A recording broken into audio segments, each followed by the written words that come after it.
சிங்கப்பெண் சிறப்பு அதிரடிப்படையை முதலமைச்சர் ஜோசப் விஜய் வெள்ளிக்கிழமை தொடங்கி வைக்கிறார். சென்னை எழும்பூரில் உள்ள ராஜரத்தினம் மைதானத்தில் மாலை 5 மணிக்கு சிங்கப்பெண் சிறப்பு அதிரடிப்படை தொடக்க விழா நடைபெறுகிறது. விஜய் முதலமைச்சராக பொறுப்பேற்ற கடந்த 10ஆம் தேதி பெண்களுக்கு எதிரான குற்றங்களை தடுப்பதற்காக சிங்கப்பெண் அதிரடிப்படையை உருவாக்க உத்தரவிட்டார். இதற்கான அரசாணை வெளியான நிலையில் படையின் ஐஜியாக கடந்த வாரம் பவானீஸ்வரி நியமிக்கப்பட்டார். இப்படையில் ஒரு எஸ்பி, 2 டிஎஸ்பிக்கள், 4 ஆய்வாளர்கள் உட்பட 30க்கும் மேற்பட்ட போலீசார் நியமிக்கப்பட உள்ளனர். மேலும் இவர்களுக்கும் பிரத்யேக சீருடை மற்றும் லோகோ உருவாக்கப்பட்டுள்ளது குறிப்பிடத்தக்கது.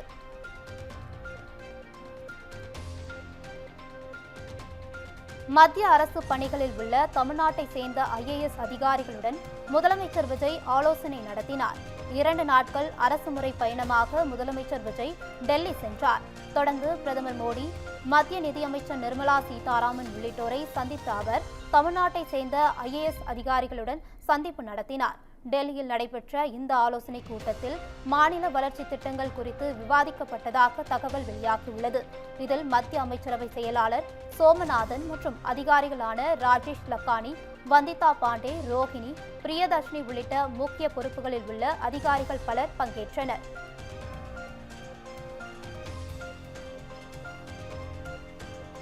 அதிமுக முன்னாள் அமைச்சரான வெல்லமண்டி நடராஜன், முன்னாள் டிஜிபி ஆர் நடராஜ் ஆகியோர் தாவேகாவில் இணைந்தனர். கடந்த 2016ஆம் ஆண்டு திருச்சி கிழக்கு தொகுதியில் வெற்றி பெற்ற வெல்லமண்டி நடராஜன் முன்னாள் முதலமைச்சர் ஜெயலலிதா அமைச்சரவையில் இடம்பெற்றிருந்தார். OPS திமுகவுக்கு சென்ற பின் EPSஐ சந்தித்து அதிமுகவில் சேர்ந்த நிலையில் பனையூரில் அமைச்சர் என் ஆனந்தை சந்தித்து தாவேகாவில் இணைந்துள்ளார். அதேபோன்று முன்னாள் டிஜிபி நடராஜனும் தாவேகாவில் இணைந்ததாக அறிவிக்கப்பட்டுள்ளது. முன்னாள் முதலமைச்சர் ஜெயலலிதாவின் நம்பிக்கையை பெற்ற அவர் அமைச்சராகவும் இருந்தது குறிப்பிடத்தக்கது. அதிமுக மூத்த தலைவர்கள் தாவேகாவில் இணைந்து வருவது தொடர்கதையாகி வருவதாக அரசியல் விமர்சகர்கள் கருதுகின்றனர்.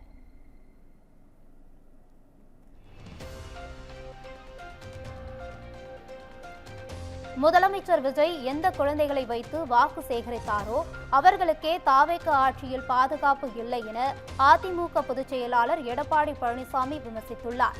இது தொடர்பாக தனது எக்ஸ் தளத்தில் சென்னை கோடம்பாக்கத்தில் காவலர் உள்ளிட்ட 3 பேர் சிறுவனுக்கு வாயில் மது ஊற்றி பாலியல் தொல்லைக்கு உள்ளாக்கிய சம்பவத்திற்கு கண்டனம் என கூறியுள்ளார்.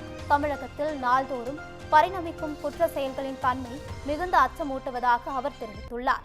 வேலியே பயிரை மேயும் கொடூரம் நடப்பது முதலமைச்சர் விஜயின் மனதை உறுத்தவில்லையா என EPS குறிப்பிட்டுள்ளார். கொடுந்துயரத்திற்கு காரணமானோர் மீது உரிய சட்ட நடவடிக்கை எடுக்கப்பட வேண்டும் என்றும் தெரிவித்துள்ளார். Coat suit, photo shoot model ஆட்சியை கைவிட்டு சட்டம் ஒழுங்கை காக்க உணர்வோடு செயல்பட வேண்டும் எனவும் EPS குறிப்பிட்டுள்ளார்.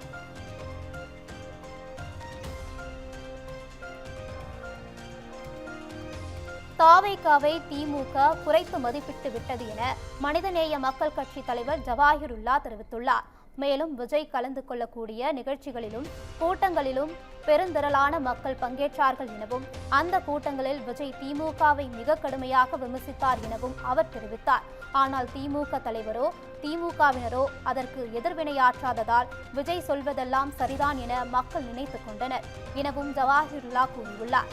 மேலும் அதிமுக மற்றும் BJPயை விமர்சித்துக் கொள்ளுங்கள், ஆனால் விஜயை தொட வேண்டாம் என கூட்டணி கட்சிகளை திமுக கேட்டுக்கொண்டது எனவும் அவர் தெரிவித்துள்ளார்.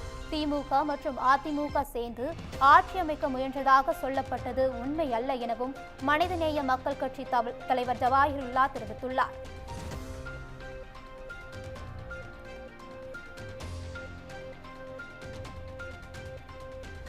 கம்யூனிஸ்ட் கட்சிகள் ஒரு ஆட்சியை கவிழ்த்ததாக வரலாறு இல்லை என இந்திய கம்யூனிஸ்ட் கட்சி மாநில செயலாளர் வீரபாண்டியன் தெரிவித்துள்ளார். தாவேக ஆட்சியை கம்யூனிஸ்டுகள் கவிழ்த்து விடுவார்கள் என பேசப்படுவது குறித்து விளக்கம் அளித்த தாவேகாவிற்கு விசிக மற்றும் இடதுசாரிகள் தருகிற ஆதரவே போதுமானது என்றும் சட்ட நெறிகளை மீறி எந்த ஒரு ஆதரவையும் பெறுவது ஏற்புடையது அல்ல என்றும் கூறியுள்ளார். இந்த ஆட்சி 5 ஆண்டு நீடிப்பதுடன் அது நல்லாட்சியாக இருக்க வேண்டும் என்றும் வாக்குறுதிகளை நிறைவேற்ற வேண்டும் என்றும் வலியுறுத்தினார். மக்களின் தீர்ப்பை மதிப்போடு இன்னொரு தேர்தல் திணிக்கப்பட்டு விடக்கூடாது மற்றும் ஆளுநர் இதனை பயன்படுத்தி விடக்கூடாது என்பதற்காகவே தாவேகாவிற்கு ஆதரவு என குறிப்பிட்டார். நிர்பந்தங்களால் ஆட்சிக்கு சிக்கல் ஏற்படுத்த மாட்டோம் என்றும் வீரபாண்டியன் தெரிவித்துள்ளார்.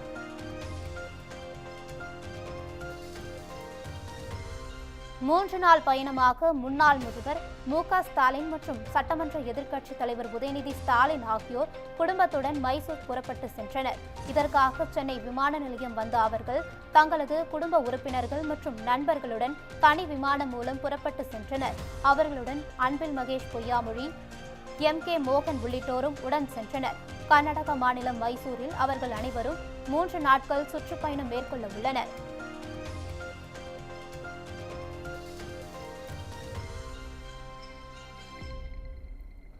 6 வயது சிறுமி பாலியல் வன்கொடுமை கொலை வழக்கில் குற்றவாளியை மரண தண்டனையிலிருந்து விடுதலை செய்த உச்சநீதிமன்ற தீர்ப்பை திருத்தக் கோரி மறுபரிசீலனை மனு தாக்கல் செய்ய உள்ளதாக சென்னை உயர்நீதிமன்றத்தில் தமிழக அரசு தெரிவித்துள்ளது. சென்னை சிறுமி ஹாசினி பாலியல் வன்கொடுமை செய்யப்பட்டு கொலையான வழக்கில் முக்கிய குற்றவாளியான தஷ்வந்திற்கு தூக்கு தண்டனை விதித்து கடந்த 2018 பிப்ரவரி மாதம் செங்கல்பட்டு மகளிர் நீதிமன்றம் தீர்ப்பளித்திருந்தது. இந்த தீர்ப்பை சென்னை உயர்நீதிமன்றமும் உறுதி செய்திருந்தது.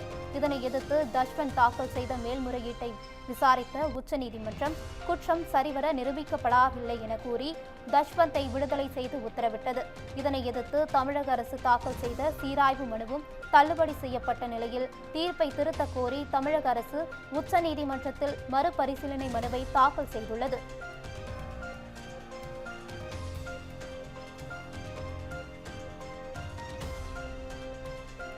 சிலை பாதுகாப்பு மையங்களில் வைக்கப்பட்டுள்ள சிலைகளை சம்பந்தப்பட்ட கோவில்களுக்கு அனுப்ப உத்தரவிடக் கோரிய வழக்கில் அறநிலையத்துறை பதிலளிக்க சென்னை உயர்நீதிமன்றம் உத்தரவிட்டுள்ளது. இது தொடர்பான மனுவில் புராதன சிலைகளை பாதுகாக்கும் வகையில் மாநிலம் முழுவதும் பல்வேறு இடங்களில் உள்ள சிலைகள் பாதுகாப்பு மையங்களில் வைக்கப்பட்டுள்ள சிலைகளுக்கும் ஆகம விதிகளின்படி பூசைகள் நடத்தப்படவில்லை என்றும் பஞ்சலோகம், செம்பு போன்ற உலோகங்களால் ஆன இந்த சிலைகளை குவித்து வைத்திருப்பதால் வேதியியல் மாற்றம் ஏற்பட்டு சிலைகள் சேதமடைய வாய்ப்புள்ளது என்றும் கூறப்பட்டிருந்தது. அதனால் சிலைகளை மீண்டும் சம்பந்தப்பட்ட கோவில்களுக்கு அனுப்பி வைக்கவோ அல்லது சிலை பாதுகாப்பு மையங்களில் உள்ள உலோக திருமேனிகளுக்கு தினசரி பூஜைகள் நடத்த உத்தரவிட வேண்டும் என கூறப்பட்டிருந்தது. இதுகுறித்து அறநிலையத்துறை பதிலளிக்க உத்தரவிட்டு வழக்கு வெள்ளிக்கிழமைக்கு ஒத்திவைக்கப்பட்டது.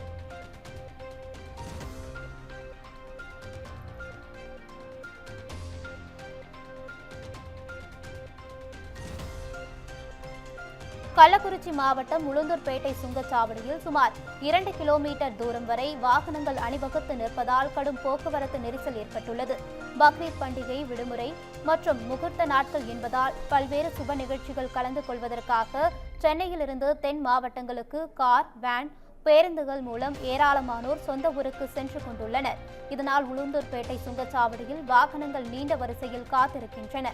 இதையடுத்து போக்குவரத்து நெரிசலை சமாளிக்க எதிர் திசையில் உள்ள வழித்தடங்களையும் தென் மாவட்டங்களுக்கு செல்லும் வாகனங்கள் செல்லுமாறு போலீசார் மாற்றியமைத்துள்ளனர்.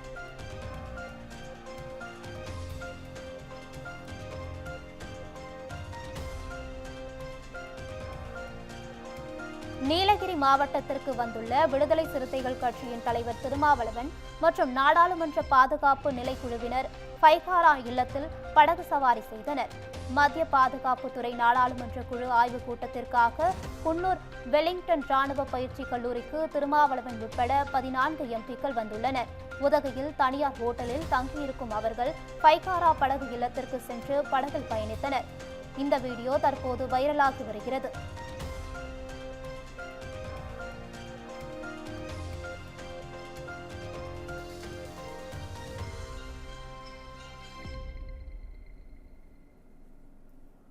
காஞ்சிபுரம் தேனம்பாக்கத்தில் பாதாள சாக்கடை பணிக்காக குவித்து வைக்கப்பட்டிருந்த ராட்சத பிளாஸ்டிக் பைப்புகளில் திடீர் தீ விபத்து ஏற்பட்டதால் பரபரப்பு நிலவியது.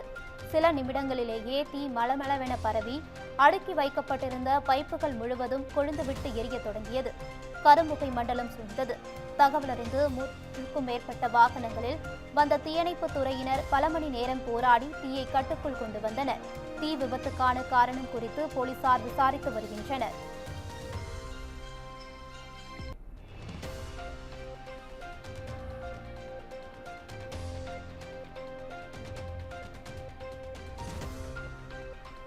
மதுரை மாவட்டம் மேலூர் அருகே மது அருந்தும் போது ஏற்பட்ட தகராறில் இளைஞரை அவரது நண்பர்களே கல்லால் அடித்து கொலை செய்த சம்பவம் பரபரப்பை ஏற்படுத்தியுள்ளது. திருவாதவூர் வெள்ளமுத்தன்பட்டி பகுதியைச் சேர்ந்த ராஜ்குமார் என்பவர் நண்பர்களுடன் சேர்ந்து மது அருந்தியுள்ளார்.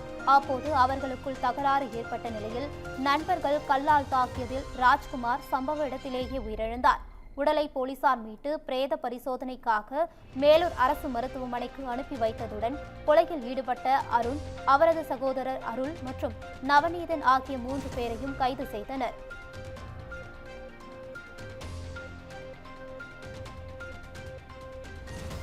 சென்னையில் ஆபரண தங்கம் வெள்ளியின் விலை குறைந்துள்ளது. சர்வதேச போர் பதற்றம், தங்கத்தின் மீதான இறக்குமதி வரி உயர்வு உள்ளிட்ட காரணங்களால் தங்கத்தின் விலை தொடர்ந்து ஏற்ற இறக்கமாக இருந்து வருகிறது. கடந்த ஆண்டோடு ஒப்பிடுகையில் தங்கம் விலை கணிசமாக உயர்ந்து வருகிறது. இந்நிலையில் சென்னையில் ஆபரண தங்கத்தின் விலை சவரனுக்கு 1200 ரூபாய், கிராமிற்கு 150 ரூபாயும் குறைந்துள்ளது. அதன்படி 1 கிராம் தங்கம் 14,500 ரூபாய்க்கும், 1 சவரன் தங்கம் 1,16,000 ரூபாய்க்கும் விற்பனை செய்யப்படுகிறது. அதேபோன்று வெள்ளி விலையும் அதிரடியாக கிலோவுக்கு 5,000 ரூபாய் குறைந்துள்ளது. கிராமுக்கு 5 ரூபாய் குறைந்து 285 ரூபாய்க்கும், 1 கிலோவிற்கு 2,85,000 ரூபாய்க்கும் விற்பனை செய்யப்படுகிறது.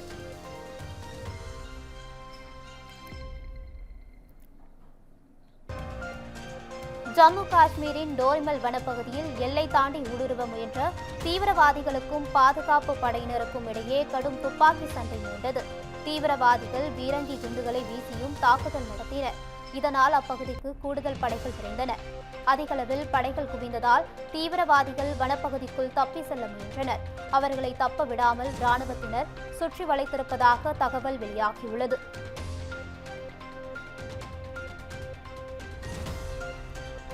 கேரள மாநிலம் திருவனந்தபுரத்தில் உள்ள பொழுதுபோக்கு பூங்காவில் ராட்டினம் சரிந்து விழுந்ததில் 2 குழந்தைகள் உள்ளிட்ட 5 பேர் காயமடைந்தனர்.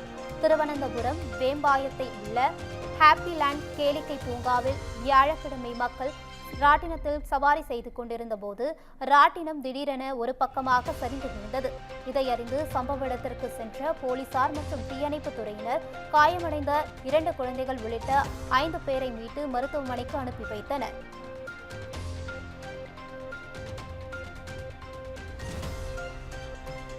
எல்லை பிரச்சினைக்கு தீர்வு காண இந்தியா சீனா ராணுவ உயர் அதிகாரிகளிடையே பேச்சுவார்த்தை நடைபெற்றது. கிழக்கு லடாக்கில் படைக்குவிப்பை குறைத்து அமைதி நீடிக்க இருதரப்பிலும் சுமூகமான முறையில் பேச்சுவார்த்தை நடைபெற்றது. இதுகுறித்து வெளியுறவு அமைச்சகம் வெளியிட்டுள்ள அறிக்கையில் ஆக்கப்பூர்வமான முறையில் பேச்சுவார்த்தை நடைபெற்றதாக தெரிவிக்கப்பட்டுள்ளது. இருதரப்பு அதிகாரிகளும் எல்லையை ஆய்வு செய்து திருப்திகரமாக இருப்பதாக தெரிவித்துள்ளதாகவும் அந்த அறிக்கையில் குறிப்பிடப்பட்டுள்ளது.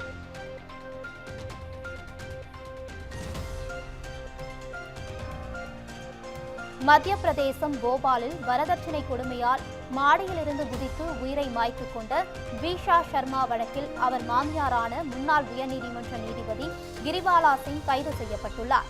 அவர் முன்ஜாமீன் மனுவை மத்திய பிரதேச உயர்நீதிமன்றம் நிராகரித்ததை அடுத்து அவரை சிபிஐ அதிகாரிகள் கைது செய்து விசாரித்து வருகின்றனர்.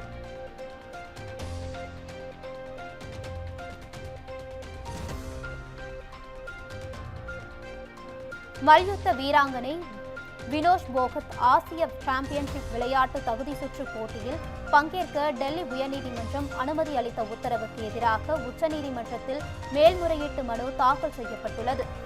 விதிகளை மீறி வினேஷ் செயல்பட்டதாக கூறும் இந்திய மல்யுத்த கூட்டமைப்பின் சார்பில் தாக்கல் செய்யப்பட்ட இந்த மேல்முறையீட்டு மனுவை